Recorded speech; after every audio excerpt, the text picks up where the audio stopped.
So what's going on with our spring market of 2026?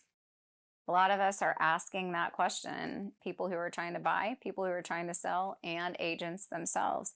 This has definitely been a different spring market than what we're used to.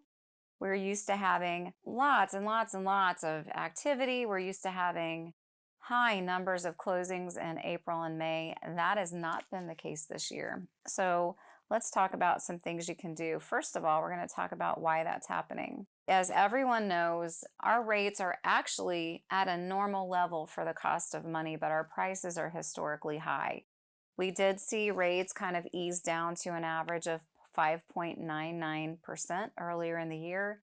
And with the conflict in Iran, they actually jumped up to 6.5% again. So we had a little bit of a burst where activity just started to take off. And that was in March. With the advent of the Iran conflict, we saw an increase in gas prices. And with an increase in gas prices comes an increase in all other prices as well due to transportation costs.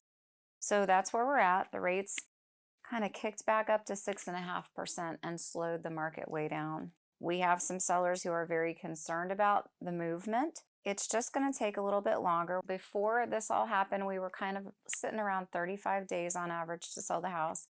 That has extended out longer for some people. But just understand it is still possible to get your house under contract in the first 72 hours, which is always our goal. You just have to think about this market a little differently. In the past, we would look at the comparable sales when we were in the spring market and getting ready to list, and the sellers would want to go higher than that comparable sale. Always the one up in the spring.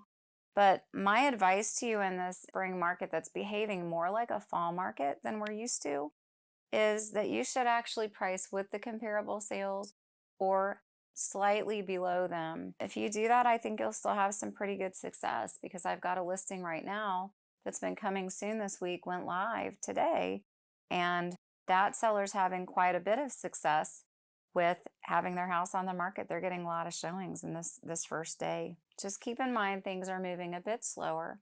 We know why. And you just have to be better with your strategy. Don't try to one up this spring. The goal is to get the house sold. If you're one of those sellers who doesn't have to sell right now, then you might not want to. Those people who pound their fists on the table and say, I'm going to do what I want no matter what, and I don't have to sell my house.